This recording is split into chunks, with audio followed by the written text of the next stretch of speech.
Just search for VirtualBox on your favorite browser, and then the first link which will appear here will be from virtualbox.org. So just click that link, and once this website opens, you just need to click on the downloads link here, and then you just need to click on the Windows host link, which is going to download an executable file. So you just need to click on that executable file and then just press some next button. The procedure is really simple, so I will not show how to install VirtualBox. You just need to press some next button, and then VirtualBox will be installed on your Windows operating system. And when you open VirtualBox, it's going to look like this. Now the second thing VirtualBox needs is the ISO file of the operating system which you want to install on VirtualBox. So we want to install Kali Linux, so we need a Kali Linux ISO file. So for that, you can search for Kali Linux on your favorite browser, and the first link which will appear here will be from kali.org. So we are going to just click on this link, and once this kali.org website opens, you will see this tab here, which is downloads, right? So just hover over the downloads tab and then just choose download Kali Linux, and here you will see many different options, right? So what we want is we want to click on this option which says Kali Linux 64-bit.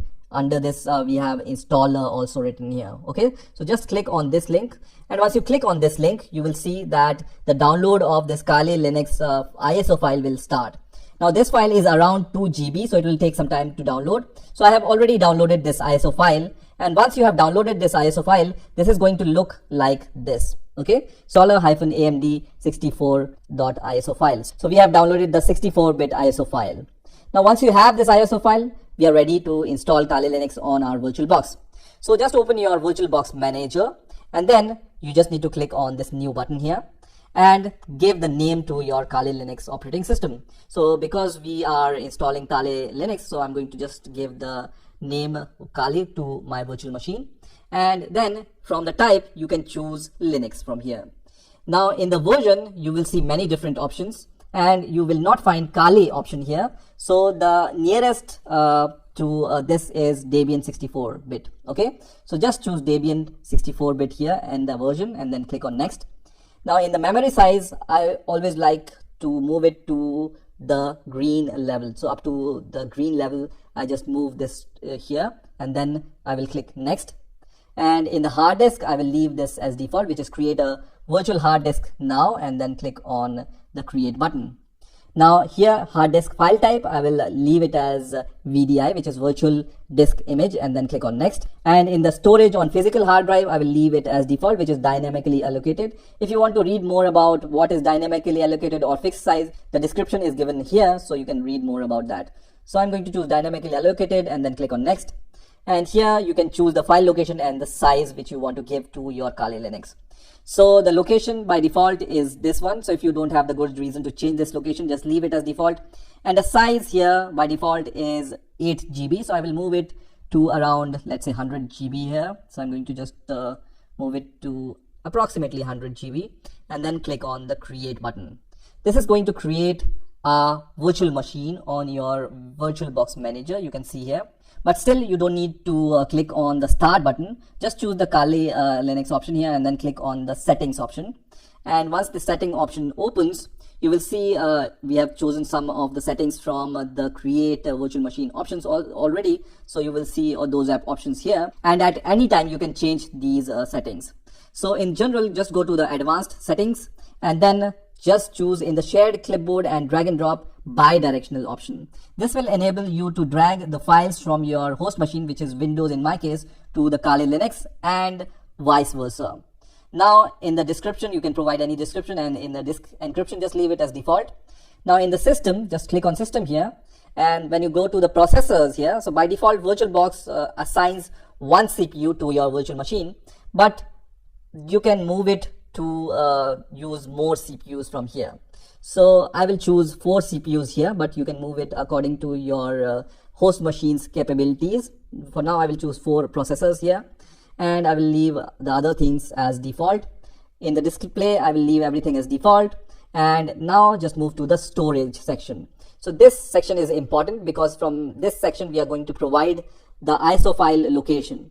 So just click on storage and then click on the empty disk option here, and then just click on this CD icon. And once you click on the CD icon, just choose this option which says choose a disk file, and from here you just need to browse to the location where you have downloaded your Kali Linux ISO file. So I'm going to just copy the path from here and then paste here, and then choose this ISO file path which I have chosen, and then click on open, and you will see this file here now. Okay, so make sure that you see the same file name which you have downloaded, right? So once you see this, every other settings is by default for now okay, but in future also you can change any other settings if you are not happy with those default settings. So for now I'm going to just click on OK, and once you click on OK, you are ready to start your virtual machine installation. So just click on Kali and then click on start, which is going to start the installation of your Kali Linux. Now at this point I'm going to just click on the start button, and you will be able to see this kind of window. So you can see there are many different ways in which you can install Kali Linux, but the most popular one is graphical install. So just leave this as default, which is graphical install. If this is not selected by default, you can use your arrow keys to move to the location where you highlight your graphical install option, and then press enter key. So just press enter, which is going to start the installation of Kali Linux. So now you will see this window where you can select the language in which you want to install Kali Linux. So here you can see many different languages. I'm going to choose the English language for now, and then click on continue. And on the next window you can select your location. So by default it's United States, but you can choose any other locations from here. I will leave United States as it is, and then click on continue. And now you can configure the keyboard layout. So many different regions have different keyboard layouts, right?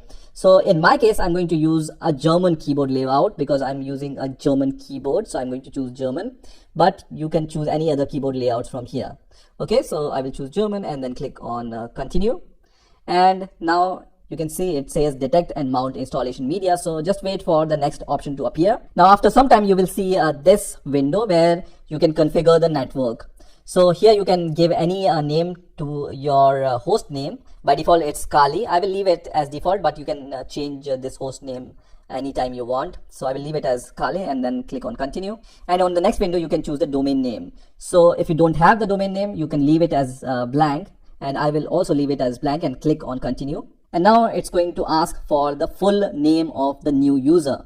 So here you can provide the full name of the user. For now I'm going to provide, let's say, Codebind in my case, but you can provide any other name as full name. Now the username by default will be selected whatever you have given in the previous window. I will leave it also as default, which is Codebind in my case. If you want to change this username of your account, then you can change it from here also. Now click on continue. Now here you can set any password which you will use at the time of login to your Kali Linux. Okay, so I'm going to choose a simple password for now and then verify this password. You just need to remember this password and use this password at the time of login, right? And then click on continue. And now you can choose the clock. So for now I'm going to choose central region. These options will appear different if you have chosen the different location. Then click on continue. And now after some time you will see this option. Here you have as a partition disk many options here. I will choose this option which says guided use entire disk for now, and then click on continue. And you have this option, so you don't have any other option but to choose this. So I will just click on continue once again. And on the next window you can choose the partition disks. So you have 3 options here. I will choose the first option from here, but you can choose wisely from those 2 options also. So I will leave it on you whatever you want to choose. I will choose the first option here, which is all files in one partition, and then click on continue. And now I have this option which says partition disk. I will just leave everything as default, which is finish partitioning and write the changes to the disk, and then click on continue. And then you have the next window. So here you can see it asks us write the changes to the disk. So I will say yes, and then click on continue. Now at this stage you may have to wait for some time until this process reaches to the end. And now you will see this window which says configure the package manager.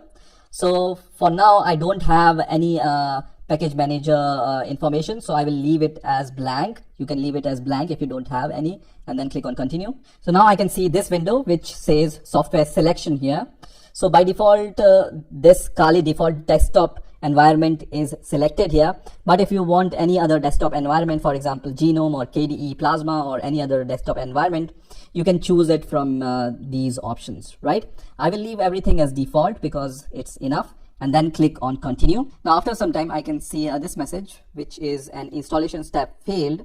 This might be related to my Windows operating system or my internet connection most probably. So I will just click on continue here, and then it says select and install the software. So I will click on continue and then click on continue once again. So now I can see this window which says install the grub bootloader on the hard disk. I will just select yes and then click on continue, and then I will select the second option here which says dev/SDA and then click on continue. And at last I can see this message which says finish the installation. Installation is complete, so it is time to boot into the new system. Make sure to remove the installation media so that you can boot into the new system rather than restarting the installation. So I'm going to just click on continue here. So on this step the Kali Linux is going to restart by itself. You don't need to do anything. So just wait for the Kali Linux to restart, and at last you will see this kind of a login window here. So now it's time to provide your username and password. So I hope you remember your username and password which you have provided at the time of installation. As you remember, I have provided CodeBind as the username, and the password I have provided also. So I will just give the same password and then click on login, and now I can see this Kali Linux desktop. Okay,